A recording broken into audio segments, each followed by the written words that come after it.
Hello friends, कैसा सब लोग। तो फ्रेंड्स, आज की वीडियो के अंदर मैं आपको कराने वाला हूँ एक बड़ा ही महत्वपूर्ण चैप्टर, जो कि आपके एग्जाम में डेफिनेटली एक नंबर का देखने को जरूर मिल जाता है। ठीक है, इस चैप्टर से कुछ जरूरी बातें और आपको बताऊंगा जो इस चैप्टर से जुड़ी हुई है। तो चलिए शुरुआत कर लेते हैं आज आपके इस चैप्टर की। देखिए, आप लोगों ने अपने सीटेट के एग्जाम में देखा होगा, कंस्ट्रक्टिविज्म यानी रचनावाद के नाम से कुछ क्वेश्चन आते हुए देखे होंगे। और चाहे आपका मतलब कोई भी पेपर हो, उसमें जरूर देखने को मिलता है, क्योंकि आप लोग दोनों ही पेपर की तैयारी करते हो। तो ये जो रचनावाद से आपका क्वेश्चन देखने को मिलता है, यानी कि कंस्ट्रक्टिविज्म से जो आपका क्वेश्चन देखने को मिलता है, कैसा क्वेश्चन आता है, किस तरीके का क्वेश्चन आता है, उसके बारे में आज की वीडियो के अंदर हम बात करेंगे। और वीडियो के एंड में मैंने कुछ क्वेश्चन लिए आप लोगों के लिए प्रैक्टिस के लिए, जिस तरीके के क्वेश्चन आपके एग्जाम में आते हैं।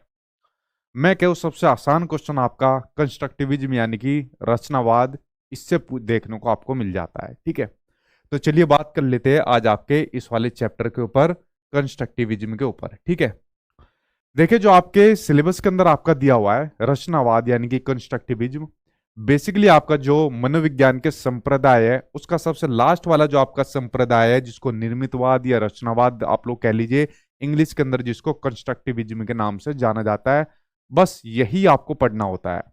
बाकी के ऊपर के जितने संप्रदाय आपको दिख रहे हैं, खुशी की बात यह है ये आपके एग्जाम में नहीं आते। ठीक है, वो ये आपका पूरा का पूरा मनोविज्ञान के आपके संप्रदाय होते हैं, ये आपको पढ़ने की जरूरत नहीं होती, क्योंकि ना तो आज से पहले आपके एग्जाम में आए हैं, ना ही आपके सिलेबस का ये हिस्सा है, और ना ही इनके आने की संभावना रहती है। ठीक है, बस सिर्फ आपको लास्ट वाला संप्रदाय पढ़ना होता है, कंस्ट्रक्टिविज्म यानी कि रचनावाद आपको पढ़ना होता है, जो आपके एग्जाम में देखने को मिल जाता है। ठीक, वरना अगर आप लोग सारा पढ़ने बैठोगे तो आपके सिलेबस का हिस्सा नहीं है, ना ही आपके पेपर में आता है। आप लोगों ने प्रीवियस ईयर के क्वेश्चन में देखा भी होगा। हालांकि एग्जामिनर इनको आपके ऑप्शन में जरूर डाल देता है, ऑप्शन में जरूर डाल देगा कि जैसे व्यवहारवाद को डाल देगा, समग्रवाद को डाल देगा, मनोविश्लेषणवाद को डाल देगा, और साथ में रचनावाद को डाल देगा, और एक इक्वेशन बनाकर दे देगा। तो आप लोग सिंपल समझ जाना कि आपका वहां पर आंसर रचनावाद देखने को मिल जाएगा। जैसा अगर मैं बात करूं, व्यवहारवाद की बात कर लूं, तो व्यवहारवाद के अंदर बेसिकली क्या होता था, इसके अंदर जो एक्टिव रहता था, तो एक्टिव रहता था टीचर, यानी कि इसके अंदर जो सक्रिय रहता था, तो सक्रिय इसके अंदर कौन रहता था, टीचर सक्रिय रहता था। जैसा टीचर पढ़ाता था, जैसा टीचर नॉलेज देता था, वैसे ही बच्चा उसको ग्रहण करता था, एक्वायर करता था। सारी मेन भूमिका जो रहती थी, वो मेन भूमिका टीचर की रहती थी। एक तरीके से यहां पर कह सकते हो आप लोग, स्टिमुलस रिस्पॉन्स का यहां पर सारा लिया जाता था, जो व्यवहारवादियों जो द्वारा लिया जाता था। ठीक है, तो यानी आप लोग कह सकते हो रोट लर्निंग को यहां पर बढ़ावा दिया जाता था। किसको? रोट लर्निंग को यहां पर बढ़ावा दिया जाता था। तो क्या रोट लर्निंग को बढ़ावा देने की बात आज की डेट के अंदर कहीं देखने को मिलती है? आज की डेट के अंदर देखने को नहीं मिलती। तो इस वाले कंसेप्ट को, व्यवहारवाद के इस कंसेप्ट को नेग्लेक्ट कर दिया गया। ठीक है, अब इसकी बहुत बड़ी डिटेल में स्टोरी है, कभी आप लोग कभी पढ़ोगे इसके बारे में, जैसे मान लीजिए सीटेट का एग्जाम पास कर जाते हो, तो फलाना फलाना इसकी बहुत पीछे की हिस्ट्री है, और जो डिफरेंट एग्जाम में देखने को मिलती है, इसलिए इसको नेग्लेक्ट कर दिया था। जो करंट में जो आपका संप्रदाय चल रहा है, वो चल रहा है आपका रचनावाद का। ठीक है, यानी जिसको निर्मितवाद, इसको अलग अलग नाम से बोला जाता है, इसलिए हो सके तो इसको इंग्लिश में नाम याद कर लेना, कंस्ट्रक्टिविज्म इसको नाम याद कर लेना। ठीक है, जो आपको पढ़ना है, और जो करंट में अब आपका चल रहा है, जो सभी स्कूलों के अंदर जिसका प्रचलन अब आपको देखने को मिल जाता है। ठीक, ये बात आप लोग समझ गए।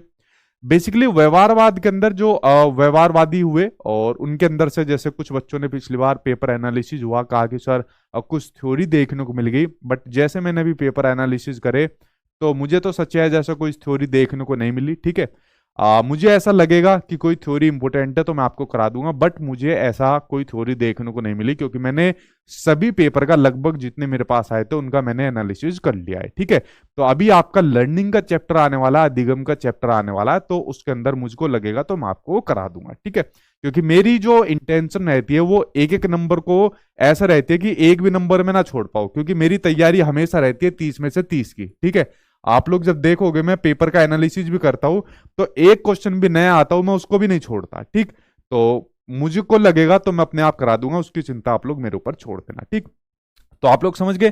तो हमको जो पढ़ना है, हमको पढ़ना है रचनावाद, पढ़ना है कंस्ट्रक्टिविज्म। आज की वीडियो के अंदर हमको पढ़ना है कंस्ट्रक्टिविज्म क्या है, कंस्ट्रक्टिविज्म क्लासरूम किस प्रकार से होती है, इसके बारे में थोड़ी हमको पढ़नी है, और उससे जो जुड़े हुए मनोवैज्ञानिक है उनको फिर डिटेल में हमको पढ़ना है नेक्स्ट क्लास के अंदर। उनकी थ्योरी तो आपके एग्जाम में फिर देखने को मिलती है। ठीक, चलिए शुरुआत कर लेते हैं। ठीक भाई, दोनों पेपर के लिए रहती है, दोनों पेपर में आता है। जितने भी चैप्टर करा रहा हूं मैं आपको, दोनों ही पेपर के लिए देखने को मिलते हैं। ऐसा नहीं है कि खाली पेपर 1 पेपर 2 के लिए। ठीक, हाँ भाई।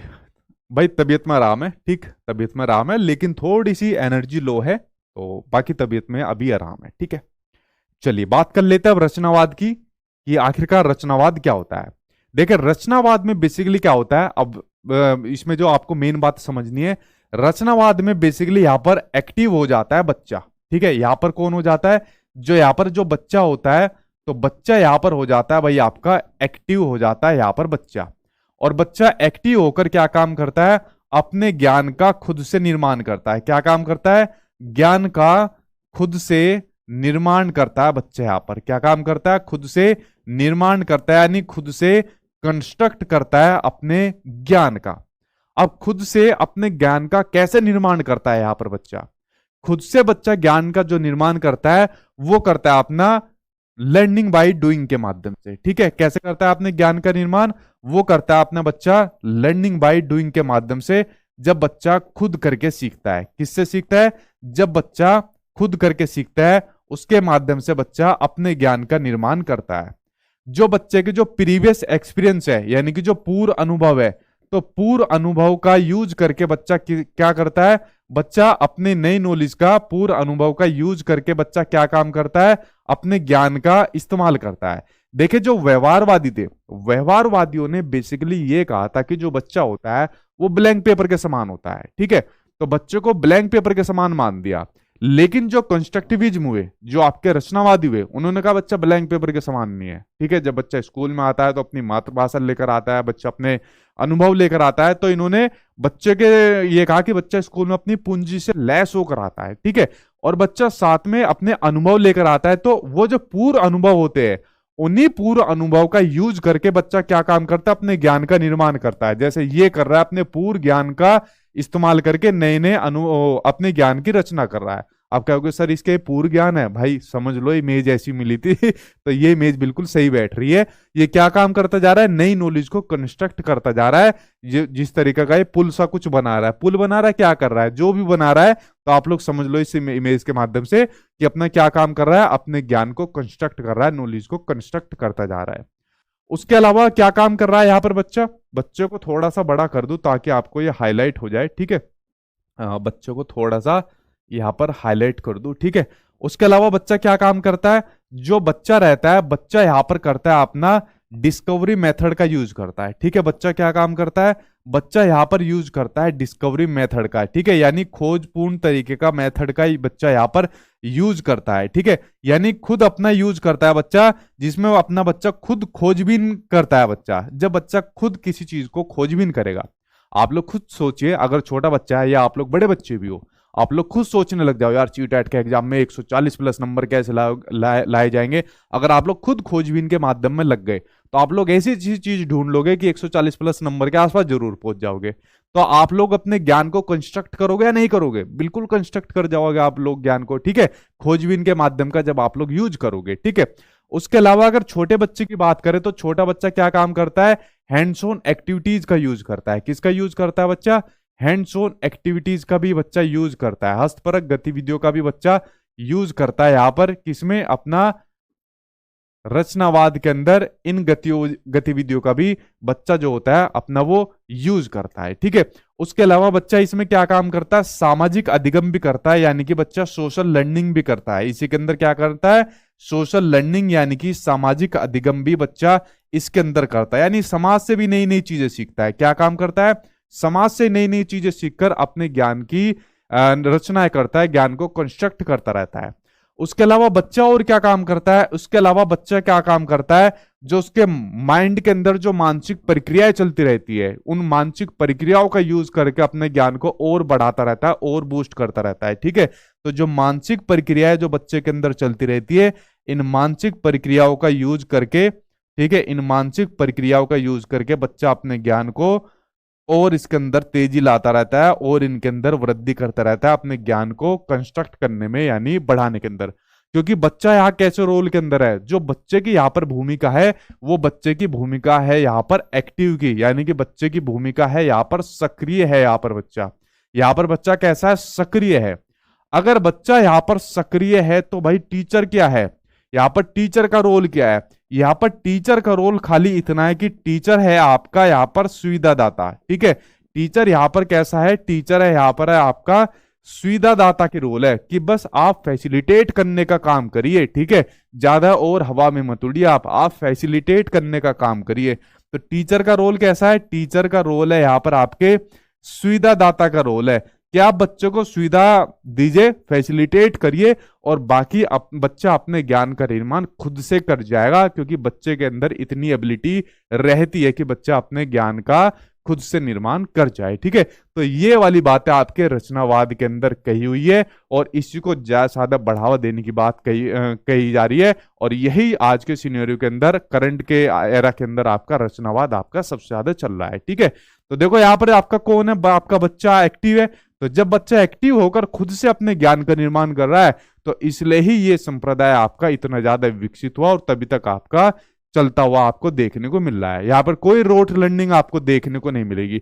बच्चा यहाँ पर खुद अपने ज्ञान का निर्माण करेगा तो उसकी समझ यहाँ पर सबसे ज्यादा विकसित होती जाएगी। ठीक है, तभी आपका जो संप्रदाय है अभी तक ये आपका मतलब चल रहा है, इतना डेवलप होता हुआ देखने को मिल रहा है। ठीक, तो आप लोग समझ गए बेसिकली कि रचनावाद आपका क्या है और किस तरीके से आपका चल रहा है, और बाकी के संप्रदाय से किस प्रकार से आपका ज्यादा डेवलप हुआ, विकसित हुआ, और उनके कंपैरिजन में कितना अच्छा है। तो ये आप लोग आई थिंक समझ गए होंगे रचनावाद के बारे में।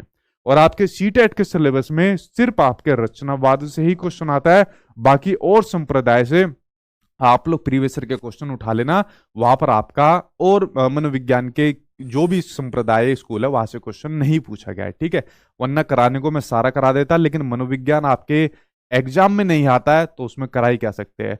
एग्जामिनर की अगर मूड घूम गया बाई चांस किसी शिफ्ट के अंदर पूछने का, वो एक अलग बात है, वरना आज से पहले तो भाई नहीं आया है। ठीक है, तो ये बात हुई आपके रचनावाद के ऊपर।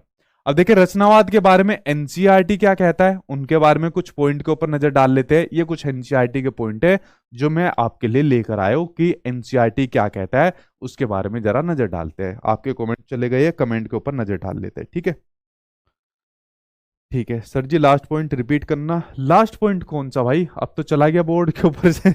लास्ट पॉइंट कौन सा था? लास्ट पॉइंट आई थिंक आप टीचर का पूछ रहे हो या किसका पूछ रहे हो, एक बार वीडियो दोबारा देख लेना। ठीक है, ठीक ठीक है भाई, चलिए अब देखिए एनसीईआरटी क्या कहता है आपके रचनावाद के बारे में नजर डालते हैं। स्टूडेंट अपने पूर्व ज्ञान के आधार पर और अपने एक्सपीरियंस के आधार पर नए ज्ञान का रचना करता है, नए ज्ञान का क्रिएशन करता है। साथ ही वे अपने अनुभव के आधार पर अर्थ निकालते हैं, मीनिंग निकालते हैं, जिसके बारे में मैंने आपको बताया, जिसके बारे में एनसीईआरटी भी आपको बता रहा है। ठीक है, उसके अलावा किसी भी समस्या का समाधान कैसे करता है, कम्युनिकेशन के माध्यम से करता है। कम्युनिकेशन के साथ में एक वर्ड और लिखो, डायलॉग। सीबीएसई वाले बड़ा यूज करते हैं इसको, डायलॉग। कम्युनिकेशन लिखिए, डायलॉग लिखिए, और इंटरेक्शन द्वारा निकाला जाता है। ये आपके ऑप्शन के अंदर पूछा जाता है। ठीक है, कि जैसे मान लीजिए कोई समस्या आ गई, या आपके सामने समस्या है सीटेट का एग्जाम, तो यहां पर मान लीजिए अगर कोई आपको समस्या का समाधान करना है, या कोई क्वेश्चन पुटअप कर लिया हो छोटे बच्चे के सामने, ठीक है, तो उसका समाधान कैसे निकलेगा? उसका समाधान निकलेगा आपस में इंटरेक्ट करके, आपस में बातचीत करके, कम्युनिकेट करके, डायलॉग करके। तो ये वाली बात आपके किसके अंदर कही जाती है? रचनावाद के अंदर कही जाती है। क्योंकि यहां पर बच्चा क्या है, यहां पर बच्चा एक्टिव है। बाकी जैसे ऊपर व्यवहारवाद की बात मैंने आपको एग्जाम्पल के लिए बताई, वहां पर बच्चा एक्टिव नहीं है इतना। ठीक है, वहां पर जो एक्टिव है वो टीचर ज्यादा एक्टिव है। जैसा टीचर बोलता जा रहा है बच्चा ठीक है सर, ठीक है, वो सुनता जा रहा है। ठीक है, आगे है कि रचनावाद का समर्थन करने वाले, रचनावाद का समर्थन करने वाले बेसिकली कौन है, जो आपको भी पढ़ने हैं। रचनावाद का समर्थन करने वाले हो गए आपके पियाजे। ठीक है, जीन पियाजे रचनावाद का समर्थन करने वाले हो गए आपके। लेव वाइगोत्स्की हो गए आपके। ठीक है, उसके अलावा नोवाक भाई आपके सिलेबस में नहीं है, ना ही आपके पूछे जाते हैं। जॉन डीवी का नाम भी कभी कभी इसके अंदर आपका ले दिया जाता है, बट जॉन डीवी भी पता नहीं जब से ऑनलाइन एग्जाम हुआ है सीबीएसई वाले क्यों नहीं इनके बारे में क्वेश्चन पूछ रहे हैं बट मैं आपको करा दूंगा जॉन डीवी के बारे में भी, क्या पता इस बार देखने को मिल जाए। ठीक है, तो ये आपके रचनावाद का समर्थन करने वाले मनोवैज्ञानिक थे, और नेक्स्ट जो वीडियो आने वाली है इन्हीं मनोवैज्ञानिक के सिद्धांत के ऊपर आपको देखने को मिलने वाली है। ठीक है, तो ये कहते हैं इनका समर्थन करने वाले जो मतलब ये कुछ और भी मनोवैज्ञानिक है, वैसे तो मैंने तो खाली आपको यही बताई है। तो ये कहते हैं कि चाइल्ड सेंटर्ड करिकुलम को बढ़ावा देने की बात करते हैं, कि बाल केंद्रित करिकुलम को बढ़ावा देने की बात करते हैं, कि ऐसा करिकुलम बनाइए जो आपका बाल केंद्रित हो। ठीक है, यानी चाइल्ड सेंटर्ड हो, जिसके फोकस में बच्चा हो, जो बच्चे की एबिलिटी के अकॉर्डिंग हो, जो बच्चे की योग्यता के अकॉर्डिंग हो, बच्चे के आईक्यू के लेवल के अकॉर्डिंग हो, जो बच्चे के इंटरेस्ट के अकॉर्डिंग हो, और जो बच्चे की अगर योग्यता के अकॉर्डिंग ना हो तो उसके अंदर चेंज किया जा सके। यानी करिकुलम ऐसा हो जो आपका लचीला हो, फ्लेक्सिबल हो, जिसके अंदर चेंज भी किया जा सके, और चेंज इसलिए किया जा सके ताकि अगर वो बच्चे की नीड को पूरा नहीं कर रहा हो तो ऐसा करिकुलम आपको बनाना चाहिए। ये आपका रचनावाद कहता है। ठीक है, तो तभी तो रचनावाद आपका ज्यादा फेमस हुआ। ठीक, तो ये आपका नेक्स्ट पॉइंट था। अगला देखते हैं, अगला क्या कहता है। जहां पर हेल्प के द्वारा काम किया जाता हो, ठीक, यहां पर सहयोग के द्वारा काम किया जाता हो, बेसिकली इसके अंदर आपकी सपोर्ट की बात होती है, जो आप लोग अभी पढ़ोगे, वीडियो जब आगे चलेगी आपकी। जहां पर टीचर एक मार्गदर्शक के रूप में काम करता हो, एक फैसिलिटेटर के रूप में काम करता हो, ये बात मैंने आपको शुरुआत में बता दी। ठीक, क्योंकि मेन रोल ज्यादातर यहाँ पर बच्चे का रहता है, वो ज्यादा एक्टिव रहता है। ठीक, अब देखिए जो आपका एग्जाम रहता है, एग्जाम में ज्यादातर आपके क्वेश्चन कंस्ट्रक्टिविस्ट क्लासरूम या सोशो कंस्ट्रक्टिविस्ट क्लासरूम से क्वेश्चन देखने को मिल जाते हैं। इसके ऊपर नजर डाल लेते हैं कि जो क्लासरूम होती है, जो संरचनावादी क्लासरूम होती है, या एक जो सामाजिक संरचनावादी जैसे क्लासरूम से क्वेश्चन आता है, वो किस प्रकार की क्लासरूम होनी चाहिए, उसके ऊपर जरा एक बार नजर डाल लेते हैं। देखिए क्लासरूम कैसी होनी चाहिए। एक ऐसी क्लासरूम जो रोट लर्निंग की प्रवृत्ति की ना हो। जो कैसी होनी चाहिए, एक ऐसी क्लासरूम होनी चाहिए जो बच्चे की जो समझ को ज्यादा बढ़ावा दे, और जो बच्चे के नए ज्ञान अर्जन को ज्यादा बढ़ावा दे। ठीक है, जहां बच्चा अपने नए ज्ञान को ज्यादा अर्जित कर सके, एक ऐसी क्लासरूम होनी चाहिए। जहां बच्चा रोट लर्निंग ना करता हो, ऐसी क्लासरूम, ऐसी चीजों की जगह कंस्ट्रक्टिविज क्लासरूम के अंदर नहीं है आपकी। ठीक है, ये बात आप लोग समझ गए। ऐसी क्लासरूम जिसमें बच्चा क्या हो, एक्टिव हो। तो भाई एक्टिव तो यहां पर बच्चा हर हालत में देखने को आपको मिलेगा। कंस्ट्रक्टिविज्म आधारित क्लासरूम में शिक्षक की भूमिका क्यूरियोसिटी उत्पन्न करने वाली हो और इंटरेस्ट जागृत करने वाली हो। मतलब कंस्ट्रक्टिविस्ट क्लासरूम में जो टीचर हो वो क्या काम कर सके, बच्चों में क्यूरियोसिटी जगा दे कि देखो आज बेटा मैं आपको ये सब्जेक्ट पढ़ाने वाला हूं, ये टॉपिक पढ़ाने वाला हूं। तो ऐसा टॉपिक के बारे में ऐसी क्यूरियोसिटी बच्चों के अंदर जगा दे कि बच्चों में इंटरेस्ट जग जाए कि अच्छा सर ये पढ़ाने वाला हो, सर क्या टॉपिक है ये, अच्छा बाद में बताऊंगा टॉपिक, तो कुछ जानते हो इसके बारे में, अच्छा देखो ये टीएलएम के माध्यम से आपको पढ़ाऊंगा। तो बच्चे इंटरेस्ट ले जाए, अच्छा सर बताओ हमें भी पढ़ाओ। मतलब इस तरीके की क्यूरियोसिटी जगा दे बच्चों के अंदर, इंटरेस्ट जगा दे इस तरीके का बच्चों के अंदर। तो इस प्रकार का जो कंस्ट्रक्टिविस्ट क्लासरूम होनी चाहिए, जो क्लासरूम का माहौल होना चाहिए। ठीक है, कंस्ट्रक्टिविस्ट क्लासरूम में टीचर को फॉर्मेटिव असेसमेंट पर बल देना चाहिए। कैसा असेसमेंट होना चाहिए, फॉर्मेटिव असेसमेंट होना चाहिए। वो असेसमेंट जो आपका टीचिंग लर्निंग प्रोसेस के दौरान चलता है। ये मैंने आपको, जो बच्चों ने भी कोर्स में एडमिशन लिया है तो जाके पुरानी वीडियो सभी देख लेना, असेसमेंट वाला चैप्टर मैं आपका कंप्लीट करा चुका हूं। ठीक है, तो उसके अंदर मैंने आपको बताया था वो असेसमेंट जो आपका टीचिंग लर्निंग के प्रोसेस के दौरान चलता है वो आपका फॉर्मेटिव असेसमेंट होता है। जैसे मैंने अभी आपसे पूछ लिया कि फॉर्मेटिव असेसमेंट कौन सा होता है, तो कुछ बच्चे आपके सही बता देंगे, कुछ गलत बता देंगे।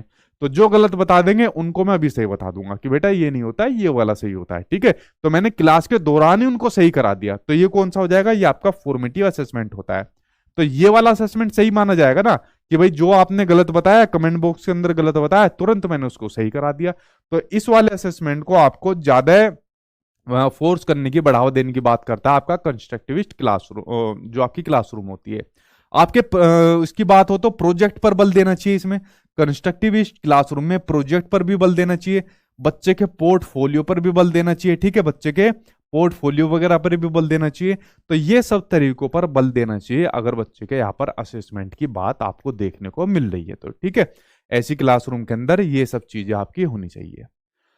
आगे देखते हैं, टीचर फैसिलिटेटर की सुविधा प्रदान करता हो और अपने शिक्षक के दौरान विद्यार्थियों की समझ संपूर्ण संसाधन उपलब्ध कराता हो। देखिए बेसिकली आपके एग्जाम के अंदर एक ऑप्शन देखने को मिलता है कि वो बच्चों को अच्छे जो है एक हिंदी में टर्म उन्होंने दी थी, संपन्न युक्त संसाधन। अब पता नहीं संपन्न युक्त संसाधन था या सुविधा युक्त संसाधन था, कुछ इसी प्रकार की टर्म उन्होंने यूज की थी। काफी टाइम पहले मैंने क्वेश्चन पढ़ा था, ठीक है। तो बेसिकली संसाधन जरूरत है वहां पर, ठीक है। यानी अपने बच्चों को संसाधन का बेसिकली मतलब ये कंस्ट्रक्टिव इस क्लासरूम के अंदर ऐसे संसाधन उपलब्ध कराए। संसाधन के अंदर बेसिकली आ जाएंगे आपके जो आपके टीएलएम वगैरह होते हैं, जो आपके टीचिंग मेथड्स वगैरह होते हैं, ठीक है, ये सब आपके संसाधन के अंदर आ जाएंगे। और वहीं पर एग्जामिनर ने एक छोटा सा वो टेक्निकल चीज वहां पर फंसाई हुई थी, उसने दे दिया प्रिंट रिच संसाधन दे दिया। क्या दे दिया? उसने दे दिया ऑप्शन के अंदर प्रिंट रिच संसाधन दे दिया, ठीक है। प्रिंट रिच रिसोर्स दे दिया, प्रिंट रिच आपका संसाधन दे दिया। अब देखो प्रिंट रिच संसाधन क्या दे दिया, ऐसे हल्के से ऑप्शन के अंदर एग्जामिनर फंसा देता है, जो अभी सीटेट के अंदर क्वेश्चन पूछा। अब जैसे मान लीजिए क्लासरूम है, ये कंस्ट्रक्टिविस्ट क्लासरूम है जहां पर मैं पढ़ा रहा हूं, छोटे बच्चे सामने बैठे हैं। अब यहां पर प्रिंट रीच का मतलब है कि पूरी क्लासरूम के अंदर आप कुछ ऐसे पोस्टर लगवा दीजिए, कुछ ऐसे चार्ट बनवा दीजिए जहां पर अल्फाबेट लिखी हो, जहां पर आपके कुछ पौधे के नाम लिखे हो, जहां पर पौधे बने हो, चार्ट के ऊपर कुछ आपके जो फल वगैरह बने होते हैं उनके लगे हो, कुछ प्लैनेट्स बने हो। इस तरीके से कुछ प्रिंट रिच जो आपकी क्लासरूम है वो बनी हो। बच्चा डेली क्लासरूम में आता है, डेली फलों को देखेगा, जानवरों को देखेगा, पौधों को देखेगा। जब कॉन्क्रीट शेप में उनको देखेगा, मूर्त शेप में देखेगा, और साथ में उनके नाम लिखे हुए पड़े देखेगा, साथ में काउंटिंग भी देखेगा, तो बच्चा जल्दी सीख जाएगा। तो कंस्ट्रक्टिविस्ट क्लासरूम में ऐसा प्रिंट रिच रिसोर्स भी देखने को मिलना चाहिए। साथ में टीएलएम होनी चाहिए। टीएलएम में भाई आपका ऐसा स्मार्ट बोर्ड की सुविधा हो सकती है, ठीक है। केवीएस वगैरह के अंदर तो जैसा आजकल ये चल रही है, लेकिन इनकी बातें तो, लेकिन आपके जैसे आपके स्टेट गवर्नमेंट के स्कूल है अभी उसमें ऐसी सुविधा नहीं आई, तो ऐसे ले सकते हो, और दूसरे टीएलएम आप लोग ले सकते हो। तो कंस्ट्रक्टिविस्ट क्लासरूम में ऐसे नए नए तरीके होने चाहिए ताकि बच्चा जल्दी जल्दी अपने ज्ञान को और बढ़ा सके, ठीक है। तो यहां पर संसाधन का मतलब बेसिकली ये उसका मीनिंग था, ठीक है। शिक्षक विद्यार्थियों के सामने ऐसा वातावरण पैदा करे जिसमें विद्यार्थी अपने आप को अकेला महसूस नहीं कर सके। बेसिकली सिंपल सा ये मतलब आपको समझना है, ऐसा वातावरण बनाएगा जो वातावरण हो आपका लोकतांत्रिक। कैसा वातावरण हो? जो वातावरण हो आपका लोकतांत्रिक, यानी कि वातावरण होना चाहिए आपका डेमोक्रेटिक, आपका वातावरण होना चाहिए। डेमोक्रेटिक मतलब सभी के लिए समान, सभी के लिए इक्वल आपका वातावरण होना चाहिए, ठीक है। एक ऐसा वातावरण होना चाहिए, जैसे मान लो आप लोग आ गए, आप लोगों ने पैसे दे दिए, सभी ने बराबर दे दिए, ठीक है, बराबर लेके कोर्स बराबर पैसे दे दिए। अब मान लो आप में से कुछ बच्चे ऐसे उन्होंने कुछ फालतू पैसे दे दिए कि सर हम कुछ फालतू पैसे दे रहे हैं, हमें थोड़ा एक्स्ट्रा ट्रीटमेंट देना, हमें थोड़ा सा पीडीएफ भी हमें अलग से देना, हमें थोड़ा सा एक्स्ट्रा टाइम देके 25-20 मिनट अलग से देना। तो ये डेमोक्रेटिक एनवायरनमेंट नहीं होगा। डेमोक्रेटिक एनवायरनमेंट ये होगा ताकि सभी बच्चों को समान शिक्षा दी जा सके बिना किसी भेदभाव के, जो आपका इंक्लूसिव एजुकेशन का कंसेप्ट कहता है, ठीक है। तो डेमोक्रेटिक एनवायरनमेंट आपका देना चाहिए। ये नहीं कि किसी बच्चों को, जैसे हमारे टाइम में स्कूल टाइम में होता था, जो टीचर होता था क्या काम करता था, प्राइवेट ट्यूशन देता था। जो प्राइवेट ट्यूशन देते थे उसको अलग ट्रीटमेंट देता था। अच्छा तू बड़े दिनों से स्कूल में नहीं आया, चल तू चुप बैठ जा, ठीक है। शोर भी मचाता था तब भी कुछ नहीं कहता था, और कुछ प्रैक्टिकल वगैरह कुछ हो गया, कुछ और बात होगी, उसको ज्यादा नंबर देता था, ठीक है। और जो ट्यूशन नहीं लेता था उसको ऐसे देखते थे, बस इसको तो आज ही तोड़ दू, आज बढ़िया करके इसको तोड़ दू। तो डेमोक्रेटिक एनवायरनमेंट नहीं होता था, ना ही वो कंस्ट्रक्टिविस्ट क्लासरूम का माहौल देखने को मिलता था। होता था आपके साथ ऐसा ही वो माहौल होता था, ठीक है। तो आपको डेमोक्रेटिक एनवायरनमेंट क्लासरूम के अंदर बनाना है, सभी को समान आपको बनाना है, ठीक है।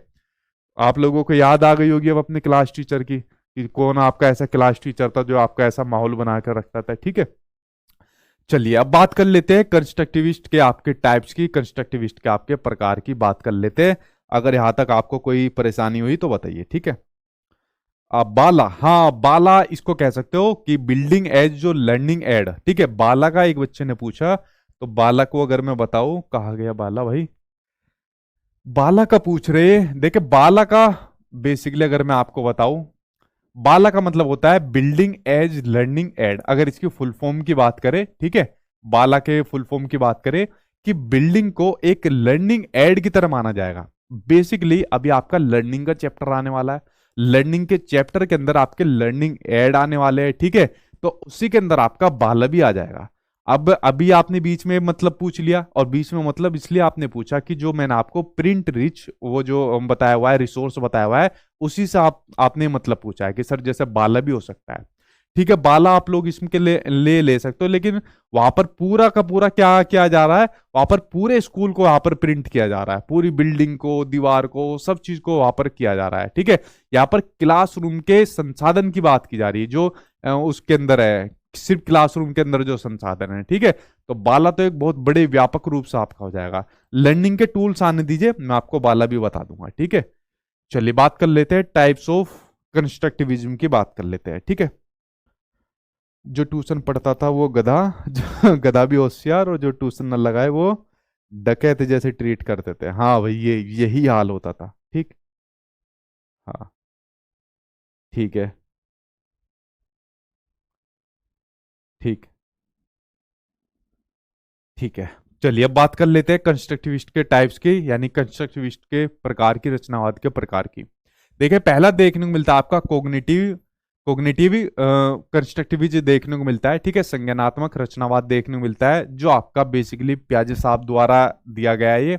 इसमें कहते हैं कि जो कोग्निशन होता है उसके द्वारा आपको ज्ञान निर्मित होता है, ठीक है। जो कोग्निशन होता है बेसिकली, अभी आपने जीन पियाजे की थ्योरी नहीं पढ़ी तो आपको पता नहीं चलेगा क्या कोग्निशन होता है, क्या मतलब कौन जीन पियाजे है। और आई थिंक बहुत से बच्चों ने यूट्यूब पर पढ़ लिया होगा, या जैसे प्रैक्टिस एड देखते होंगे तो आपको बहुत सी चीजें पता भी होगी, ठीक है।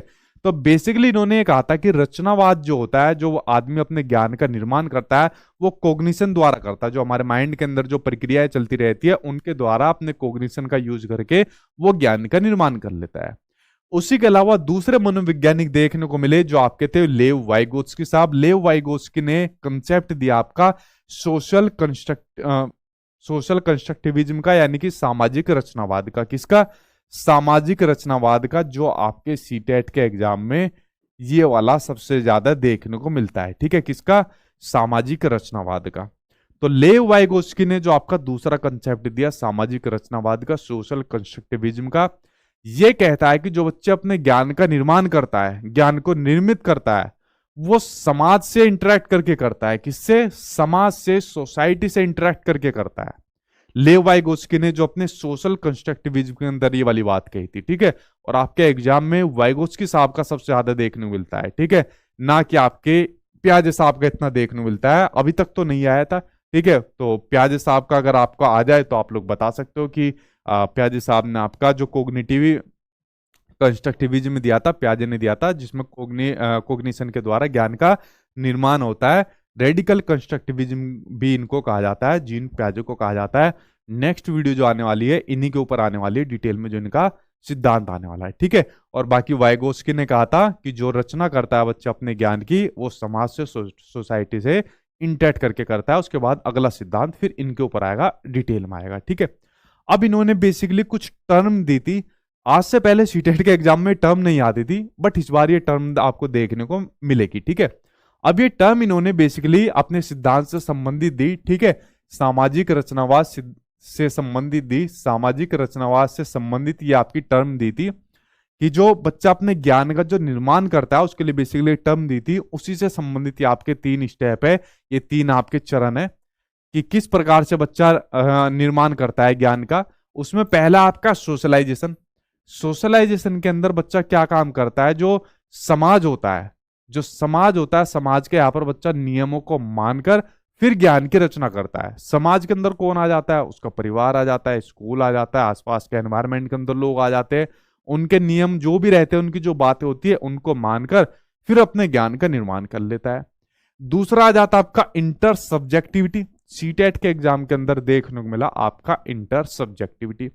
इंटर सब्जेक्टिविटी के अंदर बेसिकली क्या हो जाता है? यहां पर जो बच्चा होता है वो समाज के साथ मिलकर फिर अपने ज्ञान का निर्माण करता है।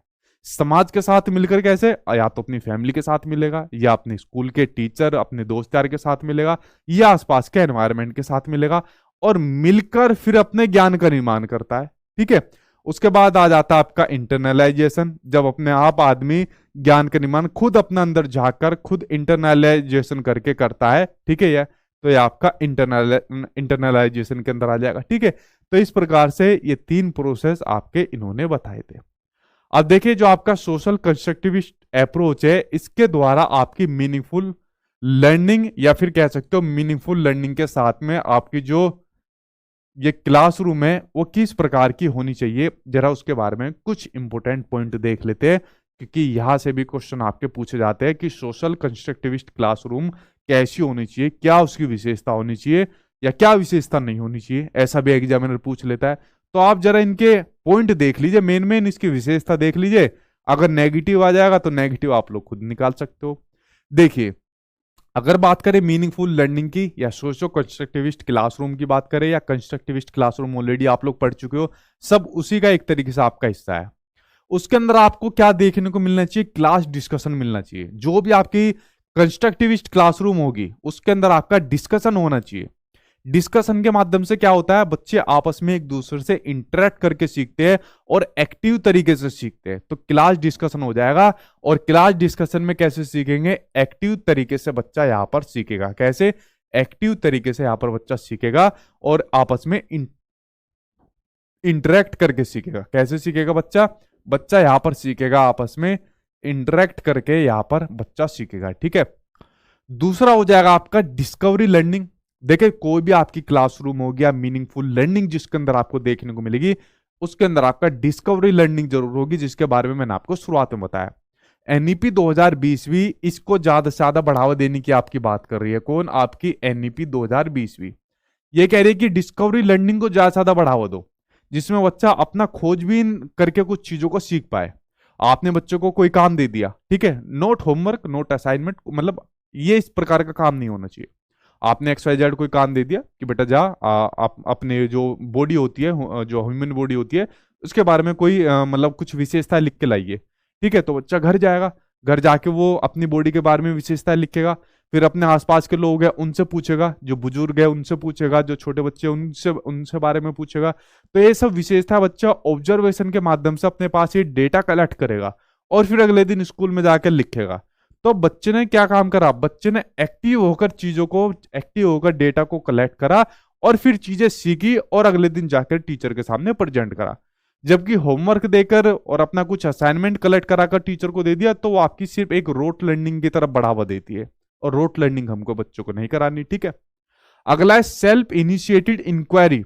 जब शुरू से किसी काम की खोज करता है कि सर ये वाला काम ऐसे क्यों है, अच्छा सर मैं ये वाला काम कर सकता हूँ, लेकिन हमने आज से पहले ऐसा कोई काम नहीं करा है। ठीक है, हम ये क्या काम करते थे कि ये पहले वाला काम ये करेगा, सर ये वाला काम मैं नहीं करूंगा। अगर टीचर क्वेश्चन भी पूछता था ना कि ये वाला सवाल किसको आता है, तो हाथ शायद ही किसी का खड़ा होता था आप में से किसी का हाथ नहीं, पहले देखते थे चारों तरफ किसका खड़ा हो रहा है, फिर खड़ा करते थे। ठीक है, तो आप में से था कोई तुर्रम का जो पहले हाथ खड़ा करता था, ऐसे खड़ा करते था आराम आराम से देख देख के। ठीक है, तो यहां पर जो क्या हो, स्वयं शुरू की जांच करो। ठीक है, सेल्फ इनिशिएटेड इंक्वायरी यहां पर करनी चाहिए आपकी इस प्रकार की क्लासरूम में। ठीक है, कंस्ट्रक्टिविस्ट के अंदर कोलैबोरेटिव एंड कोऑपरेटिव लर्निंग। देखिए, कोलैबोरेटिव एंड कोऑपरेटिव लर्निंग जिसके ऊपर आपका सबसे ज्यादा फोकस किया जाता है। कोलैबोरेटिव लर्निंग के अंदर आपकी सहयोगात्मक शिक्षा के अंदर जहां पर आपस में इंटरेक्ट करके चीजें सीखी जाएगी। कैसे, जहां पर आपस में चीजें इंटरेक्ट करके चीजें सीखी जाएगी। और कोऑपरेटिव लर्निंग के अंदर जहां पर आपस में ग्रुप बांट दी जाएंगे, छोटे छोटे ग्रुप बांट दी जाएंगे। ठीक है, और बेसिकली ग्रुप कोई ज्यादा बड़े नहीं होंगे, 3 से 5 तक के आपके ग्रुप हो सकते हैं। छोटे छोटे ग्रुप बांटकर और फिर उन पर उनको ऑब्जर्व किया जाएगा। ऑब्जर्व कौन करेगा, टीचर करेगा। और फिर आपका कोऑपरेटिव लर्निंग के माध्यम से ये ग्रुप भी आपस में क्या काम करेंगे, इंटरेक्ट करेंगे एक दूसरे से। ठीक है, तो ये आपका कोऑपरेटिव लर्निंग के अंदर आ जाएगा। तो बेसिकली यहां पर भी आपका एक कंस्ट्रक्टिविज्म का भी तो एग्जांपल देखने को मिलेगा। यहां पर भी इंटरेक्ट कर रहे हैं, यहां पर भी इंटरेक्ट कर रहे हैं चीजें। ठीक है, तो सोशल कंस्ट्रक्टिविस्ट के अंदर आपका ये भी आपको देखने को मिलेगा। ठीक है, क्योंकि यहां पर भी आपका क्या देखने को मिल रहा है, इंटरेक्शन यहां पर देखने को मिल रहा है। उसके अलावा एक्सपेरिमेंटेशन, जब कोई एक्सपेरिमेंट करेंगे तब भी आपका इसके अंदर देखने को मिलेगा। ठीक है, ठीक है, हिंदी में भी बताया करो। देखो कुछ टर्म ऐसी होती है, इनको हिंदी में नाम याद करोगे कंफ्यूज हो जाओगे, इसलिए मैं थोड़े टर्म का आप जानकर नाम आपको इंग्लिश में बताता हूं। जब आप लोग आगे एग्जाम में जाओगे ना तब फंस जाओगे। जैसा भी मैं कंस्ट्रक्टिविज्म में बता रहा हूं, इसके कई नाम हिंदी के अंदर है, अच्छा एक बात बताओ, एक नाम इंग्लिश में नाम याद करना सही है या उसी के चार नाम हिंदी में याद करना सही है? मुझे एक बात बताओ, एक नाम इंग्लिश में नाम याद करना सही है ना, बजाय उसको चार नाम इंग्लिश में याद करने से बढ़िया। इसलिए मैं आपको थोड़ा सा इंग्लिश में इसलिए बताता हूँ इन नामों को, ताकि वो आपको जुबान पर पक्के हो जाए, वरना आगे जाके फिर आपको दिक्कत होने वाली है जब किसी मेन एग्जाम के अंदर आप बैठोगे, ठीक है। अब देखो, एक्सपेरिमेंट याद करना सही रहेगा या परीक्षण याद करना सही रहेगा? खुद सोच के देखो। एक्सपेरिमेंट या परीक्षण, परियोजना सही रहेगा, प्रोजेक्ट सही रहेगा? तो ये तो डेली कॉमन में हमारे यूज होते हैं, ठीक है। फील्ड ट्रिप हो गया या क्षेत्र भ्रमण रहेगा, ठीक है। तो नाम के अंदर मतलब कुछ थोड़ा सा आदत डालिए, आपको प्रैक्टिस हो जाएगी, और कुछ नहीं है, ठीक है। ये सभी आपके सोशल कंस्ट्रक्टिविज क्लासरूम या मीनिंगफुल लर्निंग के आपके एग्जाम्पल लेंगे, जिसमें आपस में सहयोगपूर्ण तरीके से इंटरेक्ट करके बच्चा चीजें सीखता है, ठीक है। फील्ड ट्रिप में भी क्या होता है, फील्ड ट्रिप आपका मैंने बताया हुआ है ईवीएस को सीखने का सबसे बढ़िया तरीका होता है। देखिए, फील्ड ट्रिप भी ऐसे नहीं है कि मतलब उठाया और चल दिए, कहीं पर भी फील्ड ट्रिप चल दिए। देखिए, फील्ड ट्रिप में भी क्या होता है, मैं आपको बताता हूं। फील्ड ट्रिप में सबसे पहले की जाती है प्लानिंग। फील्ड ट्रिप में सबसे पहला स्टेप होता है प्लानिंग करने का। मान लीजिए हमें बच्चों को कोई चैप्टर सिखाना है, XYZ चैप्टर सिखाना है, चलो पौधे के बारे में सिखाते हैं। तो पौधे के बारे में सिखाने के लिए हमें बराबर में कोई नर्सरी है, वहां पर बच्चों को लेकर जाना है। तो नर्सरी में लेकर जाना है तो सबसे पहले हमको करनी पड़ेगी प्लानिंग, कि हमको किस प्रकार से बच्चों को कौन सा चैप्टर पढ़ाना है, किस प्रकार से पढ़ाना है और कहां पर लेकर जाना है। प्लानिंग के बाद हमको जहां पर भी फील्ड ट्रिप पर लेकर जाना है, क्षेत्र भ्रमण पर लेकर जाना है, तो वो नजदीक का क्षेत्र भ्रमण होना चाहिए। कहां पर? वो नजदीक का क्षेत्र भ्रमण पर लेकर जाना है। ये नहीं कि लेकर चलेगा 10 किलोमीटर दूर, 15 किलोमीटर दूर की चलो क्षेत्र भ्रमण पर लेकर चलेगा, नहीं। कोई स्कूल के नजदीक में कुछ होना चाहिए जहां पर बच्चों को ले जाकर चीजें सिखाई जा सके, ठीक है। अगर नर्सरी में लेकर चले गए, पेड़ों के बारे में बता रहे कि बेटा देखो ये पेड़ों के बारे में बता रहे, तो बच्चा क्या काम करेगा, प्रत्यक्ष रूप से बच्चा अनुभव करेगा पेड़ों के बारे में, ठीक है। ये पेड़ है, ये तना है, पत्तियां इस तरीके से हो पा रही है, तो वो आपका इफेक्टिव फील्ड ट्रिप माना जाएगा, क्षेत्र भ्रमण वो आपका माना जाएगा, ठीक है। फिर बच्चा आपस में यहाँ पर कोलेबरेटिव करेंगे, आपस में एक दूसरे से चीजें सीखेंगे, ठीक। तो आपका क्या हो जाएगा, सोशो कंस्ट्रक्टिविस्ट अप्रोच के अनुसार इफेक्टिव लर्निंग मानी जाएगी, या आपके क्लासरूम के भी आपका तरीका ये माना जाएगा, ठीक है। तो ये आपका भाई रचनावाद के अंदर जो जो मेन पॉइंट थे वो मैंने आपको बता दिए। अब बारी है आपकी, ठीक है। अब क्वेश्चन आंसर की बारी है आपकी। अब मैं आंसर पूछता हूं, और मोबाइल मैंने अपना उठा लिया, अब चेक करता हूं आपका कितना स्कोर है। जो आंसर गलत देगा उसके बैच को डीएक्टिवेट करवा दूंगा। अब देखता हूं कौन आंसर देगा, ठीक है। अभी अपने को बैठाता हूं, इनका आंसर देगा, जो जो गलत देता है इनके बैच डीएक्टिवेट करवाते जाइए, ठीक है। जो आंसर सही देगा उसको इनाम देते जाइए, ठीक है। इनाम के अंदर उसको पता है क्या मिलेगा, उसको 1-1 रुपया मिलता जाएगा हमारी तरफ से, ठीक है। चलो भाई, अब लेते हैं आप लोगों का टेस्ट। आ जाओ सामने स्क्रीन पर, देखते हैं कौन तुर्रम खाए, ठीक है। वैसे भी ज्यादा बड़े क्वेश्चन तो है नहीं, इसके आसानी क्वेश्चन है, सारा चैप्टर तो बता दिया। चलो अब शुरुआत कर लेते हैं। पहला क्वेश्चन है आपका, एक रचनावादी कक्षा में डैश सीखने का केंद्र है, बताओ कौन सा सीखने का केंद्र है। पहला क्वेश्चन स्क्रीन पर आ गया। अनुबंधन, कंडीशनिंग, जी नहीं। रटकर स्मरण करना, रोट मेमोराइजेशन आपका हो ही नहीं सकता, ठीक है, क्योंकि रचनावाद रटकर सीखने को बढ़ावा देने की बात नहीं कर, ये तो मैं ही बता रहा हूं, ठीक है। फिर आप लोगों का बैच कैसे डीएक्टिवेट होगा, फिर दोबारा से बैच कैसे ले पाओगे, ये तो मेरा नुकसान हो जाएगा। अर्थ बनाना, चलो ये तो बता देता हूं, 2 ऑप्शन तो मैंने दे दिए। अर्थ बनाना क्या हो जाएगा, अर्थ बनाना यानी कि मीनिंग मेकिंग हो जाएगा, आंसर नंबर थर्ड से हो जाएगा। ड्रिल एंड प्रैक्टिस किसको बढ़ाता है, ड्रिल एंड प्रैक्टिस बढ़ाता है आपका रोट लर्निंग को बढ़ाता है। तो ये आपको कभी आंसर सही नहीं बताता, ये मेरी तरफ से आप लोगों के लिए सही है, इसके बाद आप लोगों का कटेगा, ठीक है। अगला क्वेश्चन देखते सामने आपकी स्क्रीन पर, ये रहा नेक्स्ट क्वेश्चन, इसका बताओ जल्दी से, ठीक। अगला क्वेश्चन सामने स्क्रीन पर आ गया। निम्न में से किसे सामाजिक रचनावादी सैद्धांतिक के रूप में भी जाना जाता है? B F Skinner, Lawrence Kohlberg, J P Guilford, या फिर लेव वाइगोत्स्की? बताओ सही जल्दी से आंसर, ठीक है। हाँ सर, ऐप में सुधार करा दीजिए, डेटा जल्दी खत्म हो जाता है। भाई ऐप का तो यही है, सभी का यही रहता है, ठीक है। आप पूरी जगह कहीं भी पढ़िए, इतना ही रहता है। दूसरे का डी, ठीक है, लेव वाइगोत्स्की को माना जाता है, बच गया, ठीक है। नजर है मेरी एक एक के ऊपर, देख लो, ठीक है। गया आज, वरना बहुतों का बैच जाएगा, ठीक। फिर मत कहना। अगला देखो, इनमें से कौन सा सामाजिक रचनावादी क्लासरूम का एग्जाम्पल है? एक कक्षा जहां शिक्षक पाठ्य पुस्तक में प्रश्नों के उत्तर निर्धारित करता है। एक कक्षा जहां जो पढ़ाया जाता है उसका निर्धारण इस बात से होता है कि क्या मूल्यांकन किया जाना है। एक कक्षा जहां शिक्षक विद्यार्थियों को उचित पुरस्कार देकर उनके व्यवहार को नियंत्रित करता है। एक ऐसी कक्षा जहां बच्चे सहयोगात्मक तरीके से सीखते हैं, यानी कि कोलेबरेटिव लर्निंग से सीखते हैं। ठीक है, बताओ जल्दी बताओ तीसरे का। अरे भाई ये कौन गया दूसरे का, पहला बता रहा था। एक तो मिल गया, एक बैच 1490 रुपये हमारे आ गए आज। कहा गया ये ऊपर गया। इसका बताओ जल्दी तीसरे का। ठीक है अमित, क्या क्वेश्चन है भाई आपका? तीसरे का चौथा, हाँ ठीक है। देखो क्या हो जाएगा, एक ऐसी क्लासरूम जहां बच्चे कैसे सीख रहे हैं, कोलेबरेटिव लर्निंग से। किससे? कोलेबरेटिव लर्निंग से। विद्यार्थियों को उचित पुरस्कार देकर उनके व्यवहार को कंट्रोल नहीं किया जाता। ये तो आपके व्यवहारवादी करते थे, पुरस्कार दे दिया, कोई चीज दे दी स्टिमुलस के बाद, ठीक है, उनको रिस्पॉन्स करवाया, प्रतिक्रिया करवाई, नहीं करवाना। एक कक्षा जहां पढ़ाया जाता है, फिर निर्धारण इस बात से होता है कि उनका क्या मूल्यांकन किया जाता है, नहीं। एक कक्षा जहां शिक्षक पाठ्य पुस्तक में प्रश्नों के उत्तर निर्धारित करता है, जी नहीं। कोलेबरेटिव लर्निंग से जहां सीखा जाता है वहां पर आपकी क्या होगी, सामाजिक रचनावादी क्लासरूम होगी। ठीक है, एक बच्चा बच गया, 1490 रुपए गए आज हमारे। ठीक है, अगला क्वेश्चन देखता हूं, इस बार नजर रखूंगा। अगला क्वेश्चन सामने स्क्रीन पर आ गया, ये रहा नेक्स्ट क्वेश्चन। निम्न में से कौन सा कथन सामाजिक रचनात्मक कक्षा में मूल्यांकन को चिन्हित करता है? बताओ भैया, आपका कौन असेसमेंट को चिन्हित करता है? मूल्यांकन को विद्यार्थियों में डर व तनाव पैदा करना चाहिए व प्रतिस्पर्धा को बढ़ावा देना चाहिए।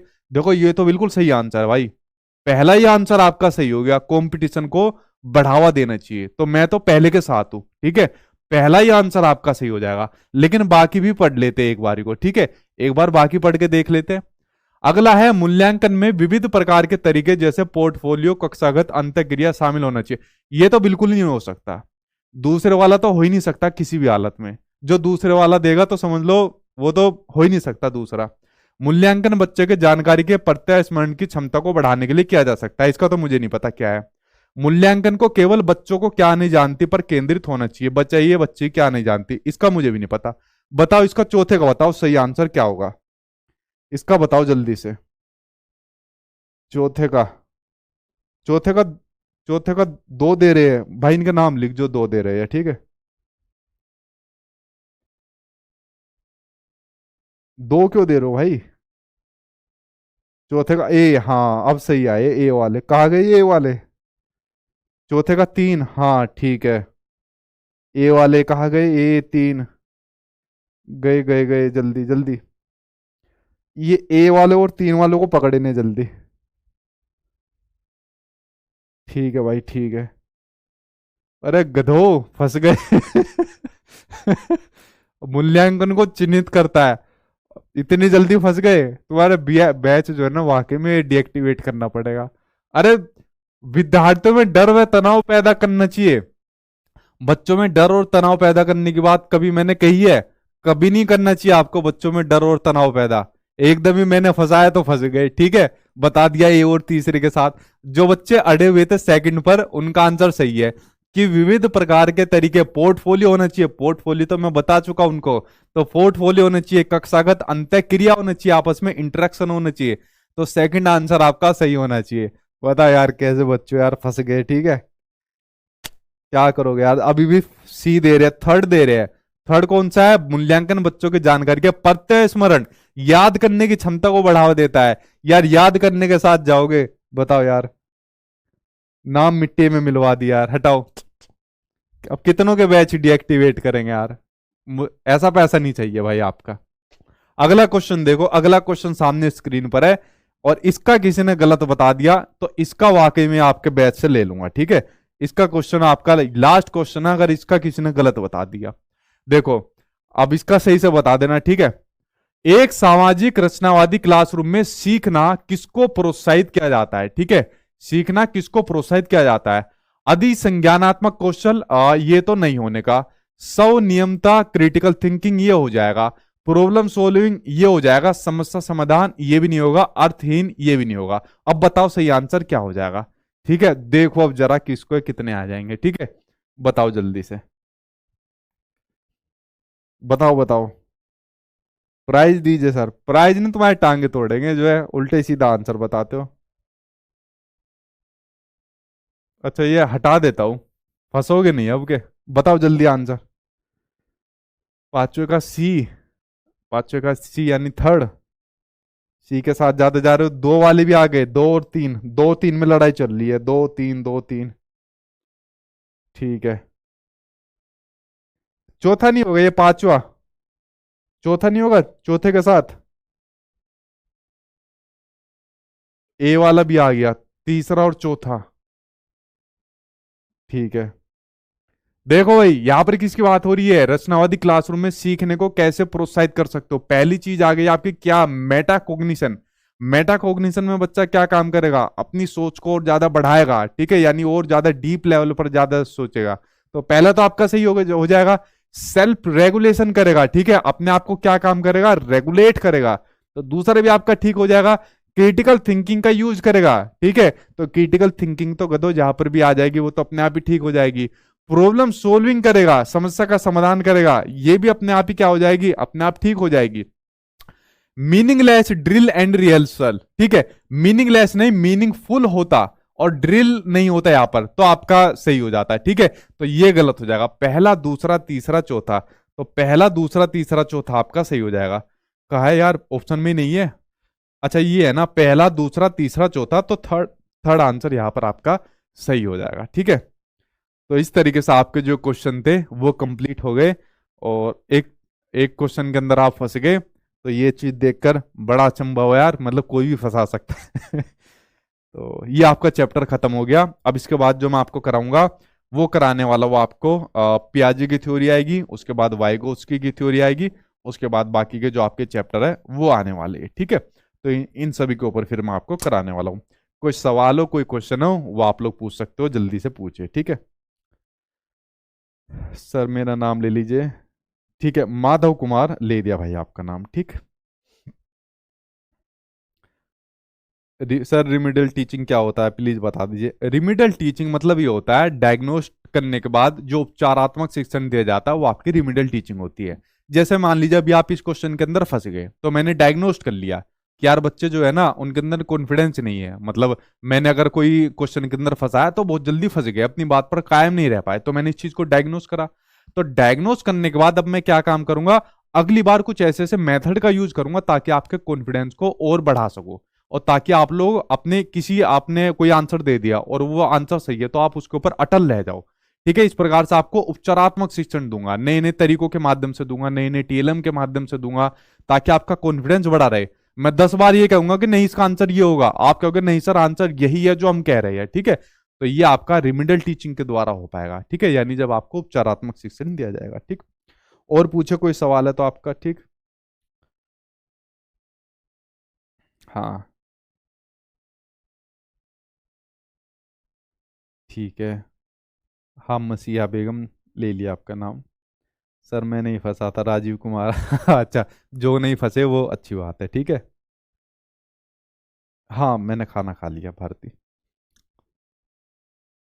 कमेंट सिर्फ मेरे पास ही आते हैं, ठीक है, वरना आपके कमेंट जाएंगे फिर वो सभी को दिखते हैं, तो मेरे पास आपके कमेंट आते हैं,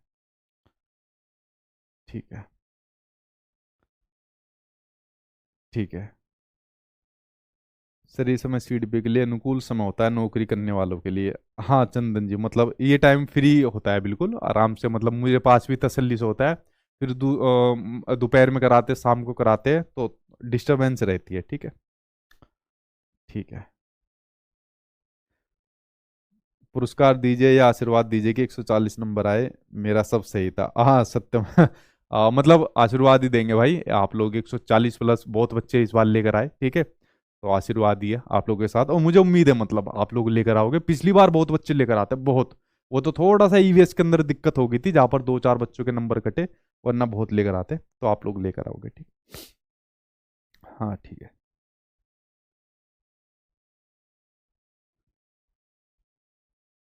नहीं बीपी लो नहीं है, और मतलब अब मुझे आराम है, बस थोड़ा सा एनर्जी लो है बस, और नहीं है, वैसे मुझे आराम है, ठीक। थैंक यू आप लोगों का। चलिए फ्रेंड्स, अब मिलता हूँ आपसे नेक्स्ट वीडियो में, और तब तक आप पढ़ते रहना, ध्यान रखना। Good night.